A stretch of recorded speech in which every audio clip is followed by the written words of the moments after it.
Today what I'm going to do is I'm going to unpack the Commando. I got back a couple of days ago from a 1,000-mile trip to France, and as I go through I'll show you what I'm glad I took, what I wish I hadn't taken, and I'll also go through a little bit of the trip planning and how it went. So let's get into it. This was some of the gear that I wore. Now I did wear these boots for riding, and I kind of wish I hadn't. I also took these shoes with me just so that when I'm sort of walking around, going for short trips, that sort of thing, when we're at a base, I could change into these. I think something in between, you know, like ankle boots that are waterproof. I did meet a guy on the ferry and he highly recommended them. So I think for a future trip, I'd try and just take one pair of shorter waterproof boots rather than the shoes and the boots. The Helite jacket was for me essential, and just to explain what I'm going to do, anything that I think is essential I'm going to put on this side.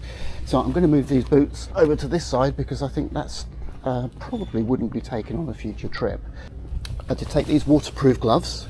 They're pretty good, I think. Now my helmet, you'll see as we go through, there is quite a lot of GoPro stuff. So I've got my chin mount on there. This was essential. Pack Talk Bold. Just being able to talk to one of the other guys. Now there was 3 of us on the trip. 2 of us had these and the third did not. He was a little bit left out. The 2 of us with the Pack Talk were able to, you know, just have a little chat. It was a bit more of a social ride, particularly on the longer rides. For example, from Caen to Le Mans was about 3 hours, and from there to the accommodation was another 4 hours. So I think that is essential. Just to explain as well, I was wearing hood armoured jeans and I took these shorts as well. I've got 2 30-litre Jivvy panniers on here, and I've got my tank bag. So let's go through the tank bag first of all. Tyre pressure gauge, I put that in the essential. Doesn't take up a lot of room. It was good just every couple of days just to check the tyre pressures. Gaffer tape, being a 961, it does have its issues sometimes, particularly when it rains. Sometimes water can get up. I hope you can see that there where I put the gaffer tape, because I had some misfires, particularly when it was raining. He recommended to put that up there, just sort of water splashing up under and getting on the HT lead connections. So gaffer tape I definitely would take again. With the engine misfire, it wasn't a big issue. Luckily there was a place where we were able to put the bikes under cover and take the tank off, just dry everything off, put a bit of WD-40 up there, put the gaffer tape on. It wasn't heavy rain and I had no issues after that. Disc lock, yes, essential. Heavy, but I definitely would pack that again for the future. Spare glasses, I'm forever losing these, so I packed I think 2 or 3 pairs of glasses. Visor clean, pretty essential. Again, doesn't take up a lot of room. Passport, of course. Other paperwork I've got in one of the bags there, and I'll go through in a minute what I needed to take to France. This was one of those essential things. This is what they call a gilet jaune, so a yellow vest, and you must, for France, have this accessible in case you break down on a motorway. You're not allowed to walk on the motorway without one of these on. So if it was in your pannier, you might have to get off the bike. Even in those few seconds, it's considered dangerous, and that would be against the law. If you got stopped and the police asked you to get your gilet jaune and you had to get off the bike, you could be in trouble. So that's why I have that in the tank bag. Spare key, that's a bike key, that's a lock key. I gave that to one of my mates just to look after, just in case I lost my keys, and at least that would enable me then to get the bike back to accommodation and if necessary home if I couldn't find the keys. So although I didn't lose my keys and I didn't need them, I would put that essential.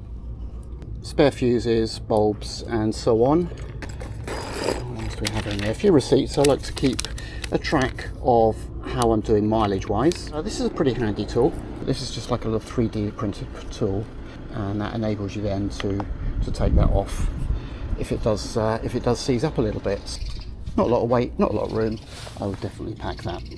For a side stand, didn't need it, but I would take it. Again, pretty light, doesn't take up a lot of room, just in case I park up somewhere that the ground's a little bit soft. Okay, so that was my tank bag. Pretty handy to have. For example, when you come up to passport control, I just took it out there, slipped it under there, and then it was easy to get access to when I needed to show the passports. And also just, you know, walking around town, could keep my wallet and bits and pieces in that to hand. Okay, moving on. Let's have a look inside the first pannier. And there's the oil I was talking about. Now, the 961, big twin, does breathe quite a lot. I probably could have done with finding a smaller container. And I don't know, what have I used? About 100, 150 mils? Probably would take, I don't know, depending on the length of the trip, 200-300 mils. If I needed more than that on a longer trip, I'd just buy some. This is a Jivvy bag that's designed for that pannier. Those panniers are not waterproof, unfortunately, and neither is this. So for paperwork, I put it inside a little plastic bag. So things in here: European breakdown cover, confirmation of, MOT test certificate is needed for France, V5, copy of passport, and certificate of motor insurance. And in this bag, this is the one that when I was on the ferry, I would just grab this bag and take it with me, and the other bag had clothing and toiletries. I just left that in the pannier. So in here, this is quite a nice little bag. I got this on Amazon just before I left, and it's big enough to take a full-size helmet, and it also has a little pocket in there that you can put wallet and so on.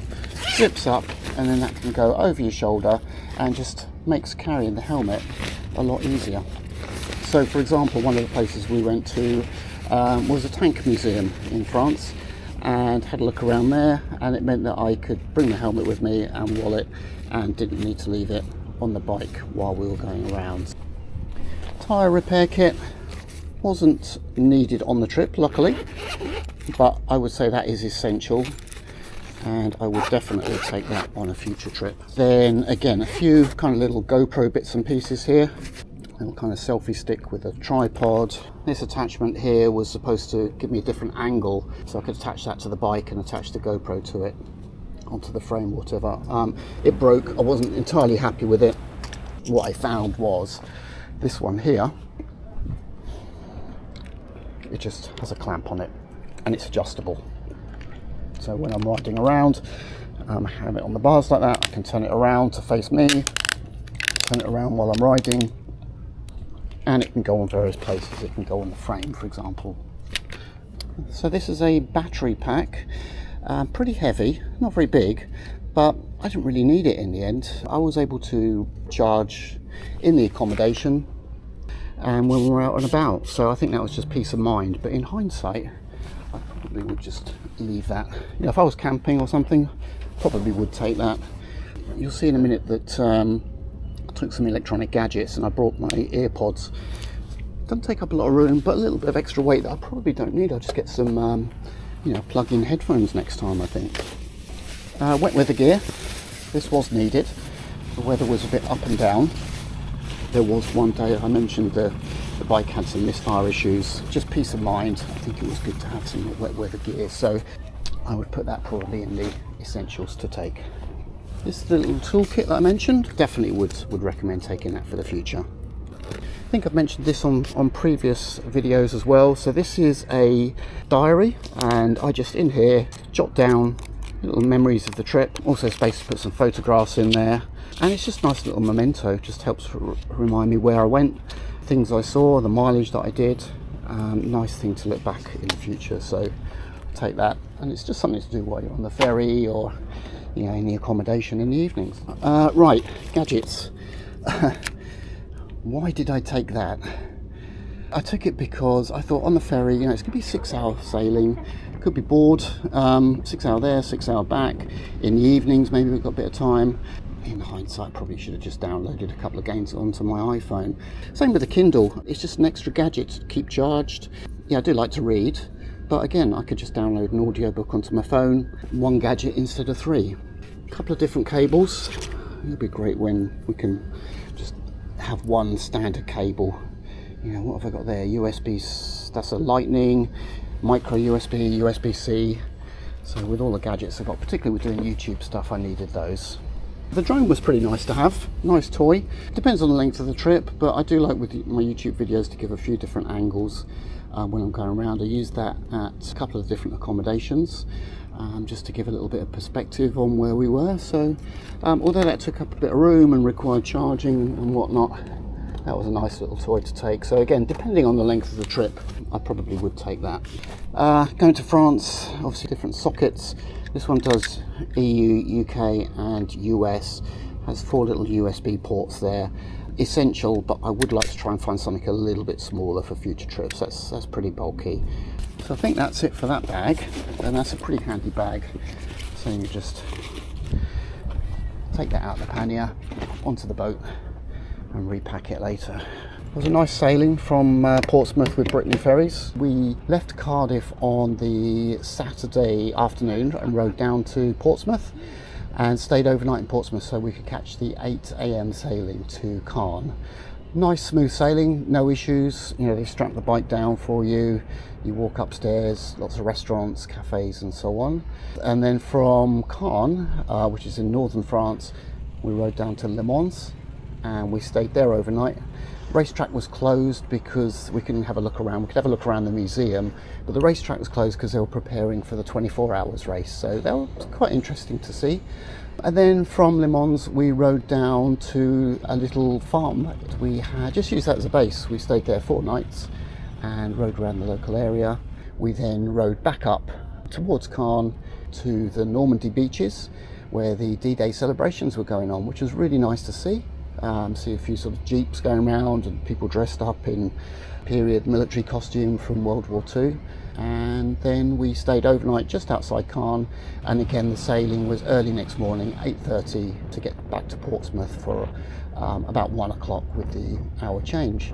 And then from Portsmouth back up to Cardiff. So it was, yeah, about a week. Did just under 1,100 miles. I think I averaged probably about 60 miles per gallon. Pretty much stayed off of motorways the whole way. Saw some stunning scenery and thoroughly recommend it. I'll probably try and put another video up at some point with some of the footage from that trip if you're interested. Okay, so let's get into the second pannier. I'll be glad once this is all unpacked. I've not been able to do it the last couple of days. Look how dirty it got. Just, yeah, absolutely filthy. I do like the metal panniers, but they are pretty heavy and I'll be glad to get those off the bike. Obviously I won't leave those on, I only have those for when I'm doing my trips. Right, so this bag, I only have one of those Jivvy bags. The good thing about this though, or I thought, was that once I've taken my clothes out, arrive at a destination, I could then sling this on my back when I'm riding around and use it to carry stuff if I needed to, which I never actually did. So the bag itself is pretty bulky. In hindsight, probably what I'll do is just take a big shopping bag or carry a bag or something for the future, something a bit lighter that I can grab, take out the pannier and take into the accommodation. It's got my clothes in. I think I did okay in terms of clothing. I don't think I overpacked. T-shirts, underwear, pyjamas, and that was pretty much it. Toiletries bag, probably could have got away with something a little bit smaller. Toothpaste, toothbrush, deodorant. That's pretty much all I needed. Took antihistamines and a couple of other different tablets as well, so I'll try and get that a little bit smaller for future trips. I've got my Gerbing heated gloves. Didn't need them this time, but might do for a future trip, so I'll leave them there in the maybes. Then I have got the liner for my leather jacket, which, to be honest, I took that off and I just wore a hoodie under my leather jacket when it was a bit cooler. So the rest of it is clothes. I won't go through all of that. I packed enough for, I think, the whole week. In hindsight, probably could have halved that, maybe taken 4 days, because the accommodation we were staying at did have a washer. I didn't have a dryer, but at least I could wash stuff and hang it out on the line. So when you're not camping, that's probably an option. Possibly even when you are camping, there's places you can go in Europe where you can do your washing. Just a couple of other things that I mentioned actually. This is the lock that I used as well as the disc lock. Most of the times didn't need it, but good to have it if I did. TomTom. That was very handy to have because we wanted to avoid motorways. You could also put in routes that were twisty or fast options, and having that just took some of the stress out of the navigations. Normally ride with bar end mirrors. They're about that big. It just means that when I'm on the bike, riding along like this, I have to keep sort of moving my head to check. Whereas with these bit mirrors here, nice and big, I might go back to the bar ends. I do prefer the look of them on this bike. So once I've taken the panniers off and the rack, actually I'll just show you, taking the pannier off is pretty easy. It's the Jivvy. What do I call it actually? This is a Wing Rack 2 system it's based off of. Maybe soft luggage would be better. Just to take the weight off the bike. I put the grip puppies back on again, just zip tied to make sure they didn't slip off. because the 961 is quite a vibey bike. Let me know what you think. How do you find it when you're packing? Do you tend to overpack as well? Let me know your thoughts. As always, thanks for your support for the channel. Really appreciate it, and I'll catch you soon. Cheers.